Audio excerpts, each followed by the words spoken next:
তো হ্যালো বন্ধুগণ, আপনাদের সকলকে বণিক পাঠশালাতে স্বাগতম। আজকে আমরা ক্লাস 7 পরিবেশ ও বিজ্ঞান বইয়ের সেকেন্ড চ্যাপ্টার সময় ও গতি থেকে ফার্স্ট পার্ট দ্রুতি, বেগ ও ত্বরণ থেকে কিছু গুরুত্বপূর্ণ 1 নম্বর, 2 নম্বর ও 3 নম্বরের প্রশ্ন অ্যান্সার আলোচনা করব। তো চলো বেশি দেরি না করে ভিডিওটি শুরু করা যাক।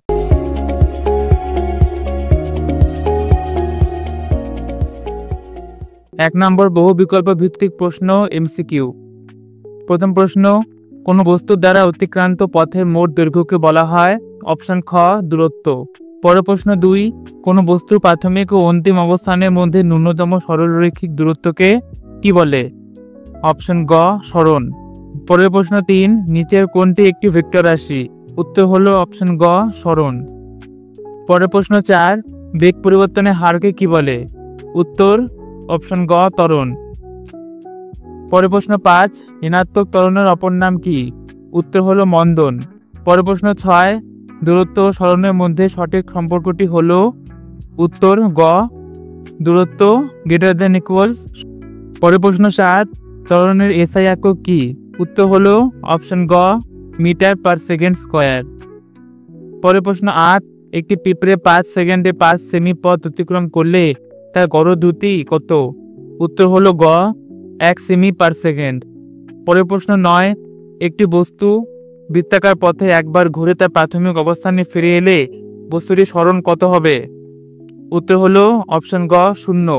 পরের প্রশ্ন 10, একটি গাড়ির বেগ 5 মিটার পার সেকেন্ড থেকে বেড়ে 3 সেকেন্ডে 8 মিটার পার সেকেন্ড হলো, গাড়িটির ত্বরণ কত? উত্তর হলো খ 1 মিটার পার সেকেন্ড। পরের প্রশ্ন গ, পাতার ছবিতে এ থেকে বি পর্যন্ত এবি সরলরেখাটি কি নির্দেশ করে? উত্তর ঘ পিঁপড়ের সরণ। পরের প্রশ্ন 12, নিচের কোনটি স্কেলার রাশি? উত্তর হলো ঘ দ্রুতি।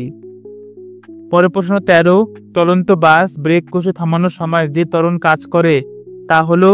উত্তর গ মন্দন। পরের প্রশ্ন 14, একটি বস্তু সমবেগে সরলরেখায় চললে তার ত্বরণের মান কত? 0। পরের প্রশ্ন 15, কোনো গতিশীল বস্তুর ক্ষেত্রে কোনটির মান কখনোই 0 হতে পারে না? উত্তর হলো ঘ অতিক্রান্ত দূরত্ব। নেক্সট প্রশ্ন 16, সময়ের সাপেক্ষে কোনো বস্তুর অবস্থানের পরিবর্তন হওয়ার ঘটনাকে বলে? উত্তর খ গতি। পরের প্রশ্ন 17, একটি সাইকেলের বেগ 8 মিটার পার সেকেন্ড থেকে কমে 2 সেকেন্ডে 0 হলে তার মন্দন কত হবে? উত্তর খ 8 মিটার পার সেকেন্ড। মন্দন সর্বদা ধনাত্মক মানে প্রকাশ করা হয়। পরের প্রশ্ন 18, পাতার ধার বরাবর পিঁপড়ের গতিপথের অভিমুখ? উত্তর খ সর্বদা বদলাতে থাকে। পরের প্রশ্ন 19, কোনো বস্তুর দ্রুতি এবং বেগের সংখ্যামান কখন সমান হয়? উত্তর গ যখন বস্তুটির দিক পরিবর্তন না করে সরলরেখায় চলে। পরের প্রশ্ন 20, দ্রুতির এসআই একক কি? উত্তর গ মিটার পার সেকেন্ড। পরের প্রশ্ন 2, শূন্যস্থান পূরণ করো। প্রথম প্রশ্ন, কোনো বস্তুর প্রাথমিক ও অন্তিম অবস্থানের মধ্যেকার সরলরৈখিক দূরত্বকে ড্যাশ বলে? উত্তর সরণ।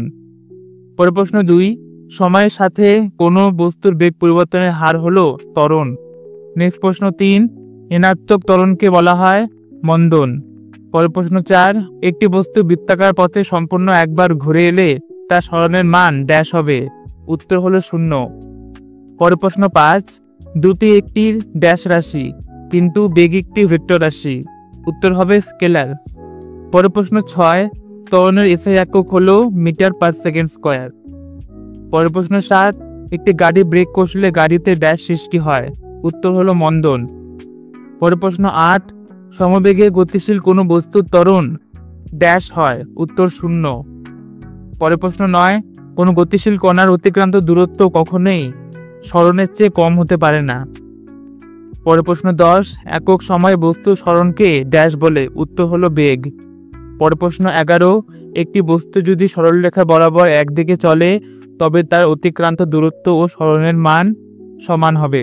পরের প্রশ্ন 12, দ্রুতি সমান সমান মোট অতিক্রান্ত দূরত্ব বাই মোট ড্যাশ, উত্তর হলো সময়। পরের প্রশ্ন 13, ড্যাশ হলো এমন একটি রাশি যার মান ও দিক উভয় আছে, উত্তর হলো সরণ বা বেগ বা ত্বরণ। পরের প্রশ্ন 14, সময়ের সাথে বেগ হ্রাসের হারকে ড্যাশ বলে? উত্তর হলো মন্দন। পরের প্রশ্ন 15, বেগের এসআই একক এবং দ্রুতি এসআই একক ড্যাশ, উত্তর হলো একই মিটার পার সেকেন্ড। পরের প্রশ্ন চলে যাচ্ছি 1 নম্বর, সরণ কাকে বলে? উত্তর, কোনো বস্তুর প্রাথমিক এবং অন্তিম অবস্থানের মধ্যে ন্যূনতম সরলরৈখিক দূরত্বকে সরণ বলে। পরের প্রশ্ন 2, ত্বরণ কাকে বলে? এর এসে একক লেখো। সময় সাপেক্ষে কোনো বস্তুর বেগ পরিবর্তনের হারকে ত্বরণ বলে, অর্থাৎ ত্বরণ সমান বেগের পরিবর্তন বাই সময়। এর এসে একক হলো মিটার পার সেকেন্ড স্কয়ার। পরের প্রশ্ন 3, মন্দন কাকে বলে? একটি উদাহরণ দাও। উত্তর, সময়ের সাথে কোনো বস্তুর বেগ হ্রাসের হারকে অর্থাৎ ঋণাত্মক ত্বরণকে মন্দন বলা হয়। উদাহরণ, চলন্ত বাস বা ট্রেন বেগ কষলে যে ঋণাত্মক ত্বরণ সৃষ্টি হয় তাই হলো মন্দন। পরের প্রশ্ন 4, দ্রুতি একটি স্কেলার না ভেক্টর রাশি? উত্তর, দ্রুতি একটি স্কেলার রাশি, কারণ এর কেবল মান আছে, কোনো নির্দিষ্ট দিক নেই। পরের প্রশ্ন 5, ত্বরণের এসআই এককটি লেখো। ত্বরণের এসআই একক হলো মিটার পার সেকেন্ড স্কয়ার। 6, দ্রুতি নির্ণয়ের গাণিতিক সূত্রটি লেখো। দ্রুতি সমান অতিক্রান্ত দূরত্ব বাই প্রয়োজনীয় সময়। পরের প্রশ্ন 7, একটি বস্তু সরলরেখা বরাবর গতিশীল হলে তার দূরত্ব সরণের মধ্যে সম্পর্ক কি হবে? বস্তু সরলরেখা বরাবর একই দিকে গতিশীল হলে তার দূরত্ব ও সরণের মান সমান হবে। পরের প্রশ্ন 8, বেগ কাকে বলে? সময় সাপেক্ষে কোনো বস্তু সরণকে বেগ বলে। পরের প্রশ্ন 9, বেগের এসআই একক কি? উত্তর, বেগের এসআই একক হলো মিটার পার সেকেন্ড।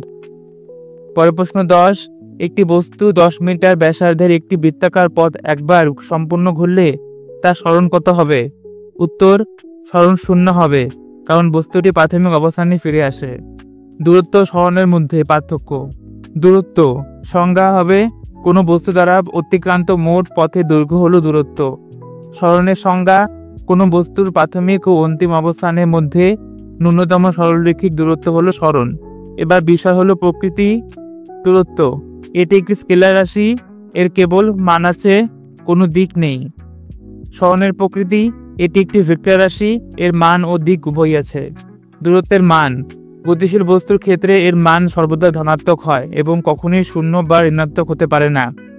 সরণের মান, এর মান ধনাত্মক, ঋণাত্মক বা 0 হতে পারে। দূরত্বের নির্ভরশীলতা, এটি কণার অতিক্রান্ত পথের উপর নির্ভর করে। সরণের নির্ভরশীলতা, এটি কেবল কণার প্রাথমিক ও অন্তিম অবস্থানের উপর নির্ভর করে, পথের উপর নয়। দূরত্বের উদাহরণ, আপনি বাড়ি থেকে আঁকাবাঁকা পথে 2 কিমি হেঁটে দোকানে গেলে অতিক্রান্ত দূরত্ব হলো 2 কিমি। সরণের উদাহরণ, এই দোকানটি যদি আপনার বাড়ি থেকে সোজা পূর্ব থেকে 1 কিমি দূরে হয় তবে আপনার সরণ হলো 1 কিমি, যেটি হলো পূর্ব দিকে। পরে পার্থক্য দ্রুতি ও বেগ। দ্রুতি সংজ্ঞা, একক সময়ে কোনো বস্তু যে দূরত্ব অতিক্রম করে তাকে দ্রুতি বলে। বেগের সংজ্ঞা, একক সময়ে কোনো বস্তুর সরণের হারকে বেগ বলে। দ্রুতির প্রকৃতি, এটি একটি স্কেলার রাশি, এর কেবল মান আছে। বেগের প্রকৃতি, এটি একটি ভেক্টর রাশি, এর মান ও দিক উভয়ই আছে। দ্রুতির মান, গতিশীল বস্তুর ক্ষেত্রে এর মান সর্বদা ধনাত্মক হয়। বেগের মান, এর মান ধনাত্মক, ঋণাত্মক বা 0 হতে পারে। সম্পর্ক, দ্রুতি সমান মোট অতিক্রান্ত দূরত্ব বাই সময়। বেগের সম্পর্ক, বেগ সমান মোট সরণ বাই সময়। দ্রুতির উদাহরণ, একটি গাড়ি ঘন্টায় 60 কিমি বেগে চলছে বললে তার দ্রুতি বোঝায়। বেগের উদাহরণ, একটি গাড়ি ঘন্টায় 60 কিমি বেগে উত্তর দিকে চলছে বললে তার বেগ বোঝায়। পরের প্রশ্ন 12, একটি গাড়ির বেগ 10 মিটার পার সেকেন্ড থেকে কমে 5 মিটার পার সেকেন্ড হতে 2 সেকেন্ড সময় লাগলো, গাড়িটির ত্বরণ কত? গাড়িটির ত্বরণ হবে ঋণাত্মক 2.5 মিটার পার সেকেন্ড স্কয়ার। পরের প্রশ্ন 13, ত্বরণ 5 মিটার পার স্কয়ার বলতে কি বোঝায়? উত্তর, এর অর্থ হলো বস্তুটির বেগ প্রতি সেকেন্ডে 5 মিটার প্রতি সেকেন্ড হারে বৃদ্ধি পাচ্ছে। পরের প্রশ্ন 14, সরণ এবং দূরত্বের মধ্যে একটি মূল পার্থক্য লেখো। দূরত্ব একটি স্কেলার রাশি, কিন্তু সরণ একটি ভেক্টর রাশি, এর মান ও দিক উভয়ই আছে। পরের প্রশ্ন 15, সমবেগে গতিশীল বস্তু ত্বরণ কত? উত্তর, সমবেগে গতিশীল বস্তুর ত্বরণ 0। পরের প্রশ্ন 16, পাতার মোটা শিরা বরাবর এ থেকে বিতে গেলে পিঁপড়ের গতিপথের অভিমুখ কি পরিবর্তিত হবে? উত্তর, না, গতিপথের অভিমুখ একই থাকবে, কারণ এটি একটি সরল রেখা। পরের প্রশ্ন 17, একটি ট্রেন যখন স্টেশন থেকে যাত্রা শুরু করে তখন তার ত্বরণ ধনাত্মক না ঋণাত্মক? যাত্রা শুরুর সময় বেগ বাড়ে, তাই ত্বরণ ধনাত্মক হয়। 18 কখন একটি বস্তুর গড় বেগ শূন্য হতে পারে? যদি বস্তুটি মোট সরণ শূন্য হয়, যেমন প্রাথমিক অবস্থানে ফিরে তবে তার গড়বেগ শূন্য হবে। পরের প্রশ্ন 19 একটি বস্তুকণা আর ব্যাসার্ধের একটি বৃত্তাকার পথে অর্ধেক অতিক্রম করলে তার সরণ কত হবে? সরণ হবে বৃত্তের ব্যাসের সমান, অর্থাৎ 2R। পরের প্রশ্ন 20 কখন একটি গতিশীল বস্তুর সরণ শূন্য হতে পারে? অতিক্রান্ত দূরত্ব কি তখন শূন্য হবে? উত্তর, যদি কোনো গতিশীল বস্তুর প্রাথমিক এবং অন্তিম অবস্থান একই হয় তবে বস্তুটির সরণ শূন্য হবে। উদাহরণস্বরূপ বলা যায়, একটি বস্তু বৃত্তাকার পথে সম্পূর্ণ একবার ঘুরে এলে তার সরণ শূন্য হয় না, এক্ষেত্রে বস্তুটি অতিক্রান্ত দূরত্ব শূন্য হবে না। বৃত্তাকার পথের ক্ষেত্রে অতিক্রান্ত দূরত্ব বৃত্তটির পরিধির সমান হবে। পরের প্রশ্ন 21 সমবেগে গতিশীল কণার ত্বরণ থাকে না কেন? ব্যাখ্যা করো। ত্বরণের সংজ্ঞা অনুযায়ী এটি হলো বেগ পরিবর্তনের হার। কোনো কণা সমবেগে গতিশীল থাকার অর্থ হলো সময়ের সাথে তার বেগের মান অভিমুখ উভয়েরই কোনো পরিবর্তন হচ্ছে না। যেহেতু বেগের কোনো পরিবর্তন হয় না, তাই বেগ পরিবর্তনের হার শূন্য হয়। এ কারণে সমবেগে গতিশীল কোনো কণার ত্বরণ থাকে না, অর্থাৎ ত্বরণ শূন্য হয়। পরের প্রশ্ন 22 একটি বস্তুর 14 মিটার ব্যাসার্ধের একটি অর্ধবৃত্তাকার পথ অতিক্রম করলে অতিক্রান্ত দূরত্ব ও সরণ কত হবে? উত্তর, অর্ধবৃত্তাকার পথের ক্ষেত্রে অতিক্রান্ত দূরত্ব হবে অর্ধবৃত্তের পরিধি সমান πr সমান 22/7 গুণ 14, এটি হলো 44 মিটার। সুতরাং অতিক্রান্ত দূরত্ব 40 মিটার। আর সরণ হবে বৃত্তের ব্যাস সমান 2 গুণ r, এটি হবে 2 গুণ 14 সমান 28 মিটার। পরের প্রশ্ন 23 একটি গাড়ির ত্বরণ 2 মিটার পার সেকেন্ড স্কয়ার বলতে কি বোঝায়? একটি গাড়ির ত্বরণ 2 মিটার পার সেকেন্ড বলতে বোঝায় যে গাড়িটির বেগ প্রতি সেকেন্ডে 2 মিটার পার সেকেন্ড হারে বৃদ্ধি পাচ্ছে। অর্থাৎ গাড়িটি যদি স্থির অবস্থা থেকে যাত্রা শুরু করে তবে 1 সেকেন্ড পর তার বেগ 2 মিটার পার সেকেন্ড, 2 সেকেন্ড পর তার বেগ 4 মিটার পার সেকেন্ড এবং এভাবে বাড়তে থাকবে। পরের প্রশ্ন 24 একটি ট্রেন স্থির অবস্থা থেকে যাত্রা শুরু করে 5 সেকেন্ডে 10 মিটার প্রতি সেকেন্ড বেগ লাভ করলো। ট্রেনটির ত্বরণ কত? ওই ত্বরণে চললে পরবর্তী 5 সেকেন্ডে ট্রেনটি কত দূরত্ব অতিক্রম করবে? প্রথম অংশ, প্রাথমিক বেগ u সমান 0 মিটার প্রতি সেকেন্ড। অন্তিম বেগ হলো v, যেটি হলো 10 মিটার পার সেকেন্ড। সময় t, যেটি হলো 5 সেকেন্ড। তাহলে ত্বরণ কত হবে? তাহলে আমরা জানি v সমান u প্লাস at। সেখানে v জায়গায় 10 আর u জায়গায় 0 প্লাস a ইন্টু t জায়গায় 5 বসালে আমরা পাই a সমান 10/5 সমান 2 মিটার পার সেকেন্ড স্কয়ার। তাহলে ট্রেনটির ত্বরণ হলো 2 মিটার পার সেকেন্ড স্কয়ার। দ্বিতীয় অংশ, পরবর্তী 5 সেকেন্ডের ক্ষেত্রে প্রাথমিক বেগ হবে 10 মিটার পার সেকেন্ড, সময় 5 সেকেন্ড, ত্বরণ হলো 2 মিটার পার সেকেন্ড। তাহলে অতিক্রান্ত দূরত্ব কত হবে? আমরা জানি অতিক্রান্ত দূরত্বের সমীকরণটি হলো u into T plus 1/2 a into T square. এখানে u হলো প্রাথমিক বেগ, t হলো সময়, a হলো ত্বরণ আর t হলো সময়। সুতরাং নাম্বারগুলো ঠিক জায়গায় বসিয়ে রাখলে পরে এখানে আমরা পাই s সমান 75 মিটার। তাহলে অতিক্রান্ত দূরত্বটি হবে 75 মিটার। পরের প্রশ্ন 25 একটি গাড়ির বেগ 5 মিটার পার সেকেন্ড থেকে সুষমভাবে বৃদ্ধি পেয়ে 3 সেকেন্ড পরে 8 মিটার পার সেকেন্ড হয়। গাড়িটির ত্বরণ এবং ওই সময় অতিক্রান্ত দূরত্ব নির্ণয় করো। ত্বরণ নির্ণয়। প্রাথমিক বেগ u হলো 5 মিটার পার সেকেন্ড, অন্তিম বেগ v হলো 8 মিটার পার সেকেন্ড আর সময় হলো 3 সেকেন্ড। তাহলে ত্বরণটি হবে v মাইনাস u/t, আমরা এখান থেকে পাই 1 মিটার পার সেকেন্ড। এখন অতিক্রান্ত দূরত্বটি হবে, আমরা জানি অতিক্রান্ত দূরত্বের সমীকরণটি হলো u into T plus 1/2 a into T square. এই সমীকরণটি সলভ করলে আমরা পাচ্ছি এস অতিক্রান্ত দূরত্ব হলো 19.5 মিটার। তাহলে গাড়িটির ত্বরণ হবে 1 মিটার পার সেকেন্ড স্কোয়ার এবং অতিক্রান্ত দূরত্বটি হবে 19.5 মিটার। পরের প্রশ্ন 26, একটি বস্তু সমদ্রুতিতে চললেও তার ত্বরণ থাকতে পারে কি? উদাহরণ সহ ব্যাখ্যা করো। হ্যাঁ, একটি বস্তু সমদ্রুতিতে চললেও তার ত্বরণ থাকতে পারে। ব্যাখ্যা: ত্বরণ হলো বেগ পরিবর্তনের হার এবং বেগ একটি ভেক্টর রাশি যার মান ও অভিমুখ উভয়ই আছে।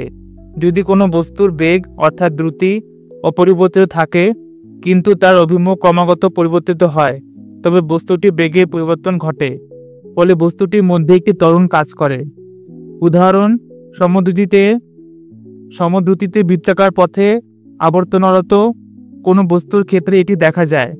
বস্তুটির দ্রুতি 1 থাকলেও বৃত্তাকার পথে ঘোরার কারণে প্রতি মুহূর্তে তার গতির অভিমুখ পরিবর্তিত হতে থাকে। এই কারণে বস্তুটির মধ্যে একটি ত্বরণ বা অভিকেন্দ্র ত্বরণ সৃষ্টি হয়। পরের প্রশ্ন 27, একটি বস্তু প্রথম 2 সেকেন্ডে 10 মিটার এবং পরবর্তী 3 সেকেন্ডে 20 মিটার পথ অতিক্রম করে। বস্তুটির গড় দ্রুতি কত? মোট অতিক্রান্ত দূরত্ব 10 মিটার যোগ 20 মিটার সমান 30 মিটার।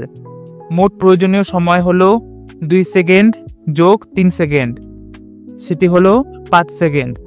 আমরা জানি গড় দ্রুতি সমান মোট অতিক্রান্ত দূরত্ব বাই মোট সময়। তাহলে গড় দ্রুতিটি হবে 30 মিটার ভাগ 5 সেকেন্ড, 6 মিটার পার সেকেন্ড। পরের প্রশ্ন 28, দেখাও যে কোনো গতিশীল কণার অতিক্রান্ত দূরত্ব তার সরণের মানের সমান এবং তার চেয়ে বেশি হতে পারে কিন্তু কখনই কম হতে পারে না। সরণের সংজ্ঞা অনুযায়ী এটি হলো কোনো বস্তুর প্রাথমিক ও অন্তিম অবস্থানের মধ্যেকার ন্যূনতম বা সরলরৈখিক দূরত্ব। অন্যদিকে অতিক্রান্ত দূরত্ব হলো বস্তুর দ্বারা অতিক্রান্ত মোট পথের দৈর্ঘ্য। সমান হওয়ার শর্ত: যদি বস্তুটি দিক পরিবর্তন না করে একটি সরলরেখা বরাবর চলে তবে তা অতিক্রান্ত পথের দৈর্ঘ্য এবং সরলরৈখিক দূরত্ব একই হয়। এক্ষেত্রে অতিক্রান্ত দূরত্ব ও সরণের মান সমান হয়। বেশি হওয়ার শর্ত: যদি বস্তুটি বক্রপথে চলে বা দিক পরিবর্তন করে তবে তা অতিক্রান্ত পথের দৈর্ঘ্য সর্বদা প্রাথমিক ও অন্তিম অবস্থানের মধ্যেকার সরলরৈখিক দূরত্বের চেয়ে বেশি হয়। যেহেতু সরণ হলো দুটি বিন্দুর মধ্যে ন্যূনতম দূরত্ব, তাই কোনোভাবেই অতিক্রান্ত পথের দৈর্ঘ্য সরণের মানের চেয়ে কম হতে পারে না। সুতরাং অতিক্রান্ত দূরত্ব > সরণ। পরের প্রশ্ন 30, একটি পিঁপড়ে পাতার ধার বরাবর এবং অন্য একটি পিঁপড়ে পাতার মোটা শিরা বরাবর গেল। দুটি ক্ষেত্রে পিঁপড়ের গতিপথের অভিমুখ কি পরিবর্তন হবে? তোমার উত্তরের সাপেক্ষে যুক্তি দাও। প্রথম ক্ষেত্রে ধার বরাবর, পাতার ধার বরাবর পথটি বক্র হওয়ায় পিঁপড়েটির গতির অভিমুখ প্রতি মুহূর্তে পরিবর্তিত হবে, কারণ বক্রপথের প্রতিটি বিন্দুতে অভিমুখ আলাদা হয়। দ্বিতীয় ক্ষেত্রে শিরা বরাবর, পাতার মোটা শিরা বরাবর পথটি একটি সরলরেখা, তাই এই পথে চলার সময় পিঁপড়েটির গতির অভিমুখে কোনো পরিবর্তন হবে না। এটি সর্বদা এ থেকে বি দিকে স্থির থাকবে। যুক্তি: গতিপথ সরলরৈখিক হলে অভিমুখ নির্দিষ্ট থাকে, কিন্তু বক্রপথে চললে অভিমুখ ক্রমাগত বদলাতে থাকে। পরের প্রশ্ন 31, একটি পাথরকে সোজা উপরের দিকে ছোড়া হলো। পাথরটি যখন সর্বোচ্চ উচ্চতায় পৌঁছায় তখন তার বেগ ও ত্বরণ কত হয়? ব্যাখ্যা করো। বেগ: পাথরটি যখন সর্বোচ্চ উচ্চতায় পৌঁছায় তখন মুহূর্তের জন্য সেটি স্থির হয়ে যায় এবং তারপর নিচে নামতে শুরু করে, তাই সর্বোচ্চ উচ্চতায় পাথরটির অন্তিম বেগ 0 হয়। ত্বরণ: পাথরটি যখন উপরে ওঠে তখন অভিকর্ষজ ত্বরণ g তার বেগের বিপরীতে কাজ করে মন্দন। ত্বরণ: পাথরটি যখন উপরে ওঠে তখন অভিকর্ষজ ত্বরণ g তার বেগের বিপরীতে কাজ করে মন্দন। আবার যখন নিচে নামে তখন অভিকর্ষজ ত্বরণ বেগের দিকেই কাজ করে। সর্বোচ্চ উচ্চতায় বেগ 0 হলেও পৃথিবীর অভিকর্ষ বল ক্রমাগত পাথরটির উপর ক্রিয়াশীল থাকে, তাই সর্বোচ্চ উচ্চতাতেও পাথরটির ত্বরণ থাকে যা অভিকর্ষজ ত্বরণ g সমান এবং এর অভিমুখ নিচের দিকে হয়। g এর মান প্রায় 9.8 মিটার পার সেকেন্ড স্কয়ার। তো বন্ধুগণ, সময় ও গতির প্রথম পার্ট, গতি, বেগ ও ত্বরণের গুরুত্বপূর্ণ আলোচনা এখানেই শেষ হলো। ডেসক্রিপশন বক্সে এটির নেক্সট পার্টগুলি লিঙ্ক দেওয়া আছে, সেটা অবশ্যই চেক আউট করুন। আর যদি ভালো লাগলে একটা লাইক করুন, সাবস্ক্রাইব করুন আর এভাবেই দেখতে থাকুন বণিক পাঠশালা। ধন্যবাদ।